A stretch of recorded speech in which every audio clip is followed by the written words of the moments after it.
Salut les amis et bienvenue sur votre plateforme.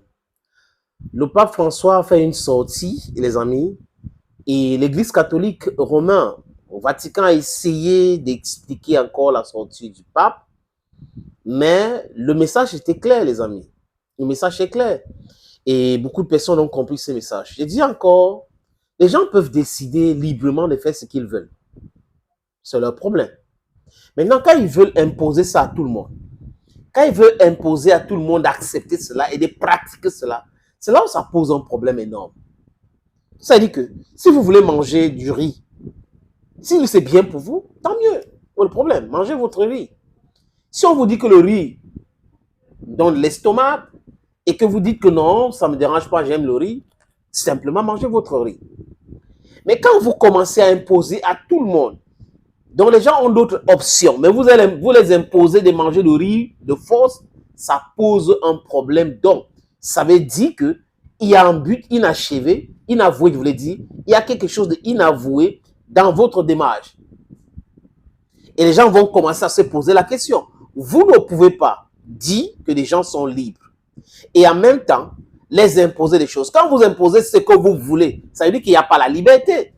La liberté de choix, la liberté de ceci, la liberté de cela. Mais vous passez votre temps à longueur de journée de chanter la même chanson sur les médias comme si on ne sait pas que vous êtes en train de combattre la démographie en Afrique. Donc la natalité africaine dérange tellement. Et comme en Occident c'est faible, ça pose un énorme problème. Les amis, en 2050, l'Afrique aura 2,5 milliards de gens. Et la majorité sont des jeunes. Et là, ça crée un problème énorme dans la tête de ces gens-là, qui ont contrôlé le monde depuis un bon bout, qui ont esclavagé les gens, qui ont colonisé les gens, qui ont pillé les pays, qui ont volé, qui ont imposé des accords bidons avec les armes et autres, les amis. C'est de ça qu'il est question. Donc la sortie du pape et l'explication bien du Vatican en disant que non, c'est la présence, bénédiction, non, liturgie et tout ça là, c'est le français.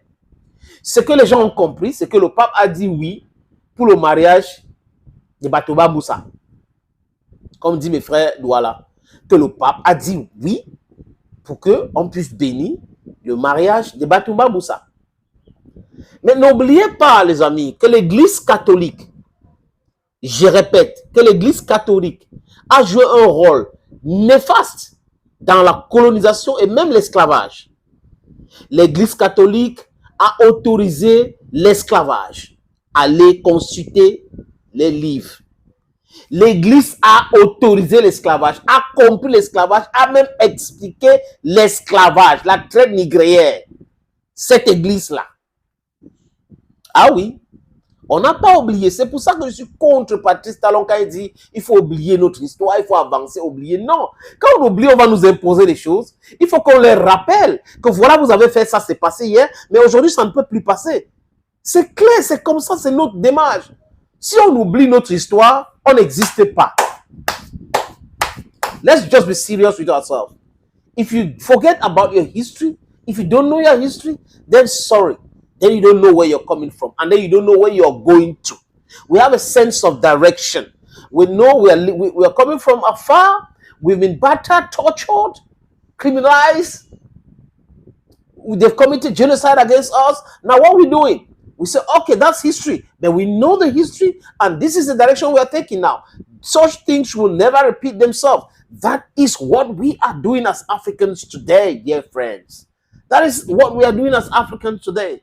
All the different altercations with them, we know that. We will never forget that we are not holding anybody responsible. What we are saying is that their children's children should not repeat it to us or our children's children. Is it hard to understand? Donc le pape François ne m'inquiète pas, parce que je sais pourquoi Benoît XVI a abdiqué. Je sais pourquoi Benoît XVI a refusé de continuer. Benoît XVI, paix à son âme, a refusé par rapport aux mêmes raisons que le pape est en train d'envoyer comme message aujourd'hui. Et il est devenu pape parce qu'il acceptait cela, les amis. Comment les gens parlent de la Bible, après, c'est des dogmes, c'est ceci. Finalement, on est situé où? Situons-nous. L'Église catholique, comme j'ai dit, a cautionné l'esclavage. L'Église catholique a encouragé la colonisation. L'Église catholique, les prêtres ont été utilisés pour prendre le renseignement dans les services secrets des pays qui ont colonisé l'Afrique. Et les églises et les prêtres étaient utilisés lors des confessions pour avoir de l'information et passer ça aux colons qui utilisaient ça pour mater le peuple colonisé. Those are facts. Et c'est cette même église aujourd'hui qui vient, c'est terrible les amis. L'histoire du père de Eboalotin que vous connaissez là, il avait dit non à cette histoire de la monogamie. Il a dit, vous ne pouvez pas venir imposer la monogamie ici chez nous. Chez nous, nos valeurs aussi, c'est la polygamie. Et jusqu'à présent, personne ne peut montrer dans la Bible, là où il est interdit d'avoir plusieurs femmes. Personne. Ils veulent encourager la prostitution, les gens. Donc, en fait, toutes ces choses-là, c'est pour dire, ok, restez ceux qui n'ont pas de femmes, ceux qui n'ont pas de mari, vous pouvez rester comme ça, faire de la prostitution, vous n'avez pas fait des enfants, et là, on va réduire la démographie. Dans ces calculs-là, en Afrique, ça ne peut pas passer. On a nos réalités, on a notre tradition, on a notre religion, et petit à petit, on est en train d'aller vers là. On est en train d'aller vers là, et il n'y a rien qui va nous détourner de ça, les amis. That is what we're doing. Et les amis, le prêtre, l'archevêque métropolitain de Niamey a fait une sortie en condamnant les dits du pape. L'archevêque a dit clairement que le mariage, c'est pour un homme et une femme et que ça ne va pas passer au Niger. L'archevêque aussi métropolitain de Ouagadougou a fait une autre sortie pour dire non, le mariage, c'est entre un homme et une femme et que les prêtres n'ont pas le droit, même si c'est en dehors de l'église, d'aller bénir quoi que ce soit. Parce que si quelqu'un construit la maison, il invite le prêtre pour prier. Il n'a pas invité Johnny Waka pour prier, il invite le prêtre et il vient au nom de Dieu. Donc, si quelqu'un veut se marier même dans sa maison, que le prêtre vient là-bas, c'est la bénédiction que le prêtre est en train de donner et la bénédiction qui vient d'où, les amis. Donc, ce discours de hors liturgie, hors liturgique, c'est un faux discours. C'est que le pape accepte cela, ces choses-là. Et ces choses-là ne sont pas acceptées chez nous. Imposez tout. S'ils veulent accepter, ils peuvent accepter chez eux là-bas. Et vont continuer à accepter chez eux. Tout le monde, hommes, femmes, vraiment vulgariser davantage en Europe, en Occident et tout ça, entre vous et tout. C'est leur problème. Mais vous ne pouvez pas prendre votre problème, vous pensez que c'est le problème du monde entier. Depuis quand les problèmes qui concernent l'Europe, c'est le problème du monde entier? Depuis quand les problèmes qui concernent les États-Unis, c'est le problème du monde entier? Nous avons, nous tous, nos réalités. Nous avons nos us et coutumes. Il faut respecter chacun, respecter la tradition de tout un chacun, les amis. Et comme j'ai dit, à Ouagadougou, l'archevêque a dit ça ne passera pas ici. À Niamey, ça ne passera pas. Au Nigeria, ils ont dit que ça ne passera pas. Au Gabon, ils ont dit que ça ne passera pas. En Côte d'Ivoire, ils ont dit que ça ne passera pas. Donc, finalement, l'Église catholique en Afrique est en train de refuser ce que le pape a dit. Il y a même un prêtre que j'ai écouté qui a dit qu'il prie que le pape là part bientôt, qu'il faut qu'il quitte bientôt là, il quitte vraiment, parce que trop c'est trop. Voilà donc le message. Et ils ont voulu penser que comme c'est le pape, il va passer le message, ça va aller partout, tout le monde va accepter. Mais ils ont acté la division de l'Église catholique. Martin Luther King est parti de l'Église catholique romaine. Pourquoi? Les mêmes bêtises. Et ce pape-là nous aide dans notre discours aujourd'hui pour montrer aux yeux du monde que ces choses-là, c'est des éléments que l'impérialisme utilise pour nous contrôler et pour nous faire fuir nos traditions. Il traite nos traditions de satanisme et il vient avec la leur pour nous imposer, alors que le vrai satanisme, ils savent où ça vient. On connaît nous tous, les amis. Des choses illogiques. Les amis, j'ai pas au Gabon. Vous allez voir ce que dit ce bishop de l'église catholique concernant le mariage. Écoutez-le, les amis. Rappelez aux jeunes que Dieu a créé l'homme et la femme. Rappelez aux jeunes que le mariage, c'est l'homme et la femme. Rappelez aux jeunes que lorsqu'il n'y a pas d'homme et de femme, eh bien, l'union est contre nature. Rappelez tout ça. Lorsqu'il n'y a pas homme et femme, l'union est contre nature. Ce n'est pas moi qui dis, c'est un prêtre de l'église catholique au Gabon qui dit ça clairement.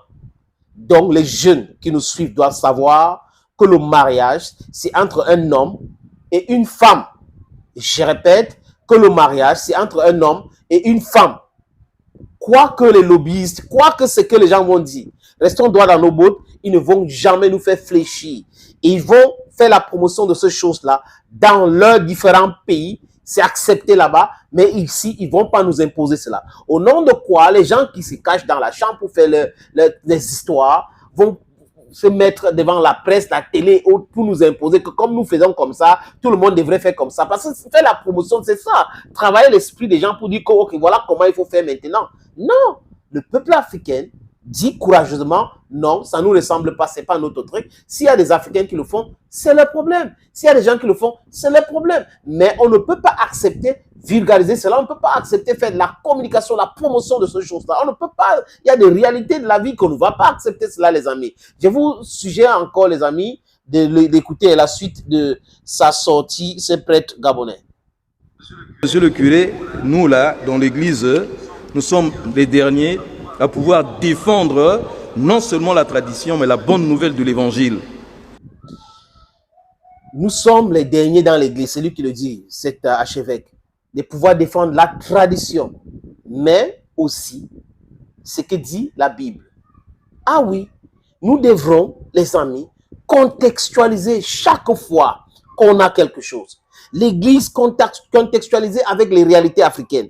La musique contextualisée avec les réalités africaines. La politique contextualisée avec les réalités africaines. C'est seulement comme ça qu'on peut avancer. On ne peut pas taguer tout ce qu'on est en train de faire sur ce que les Occidentaux sont en eux, la langue, l'éducation, les ceci, non. Comme ça, on ne peut pas se développer.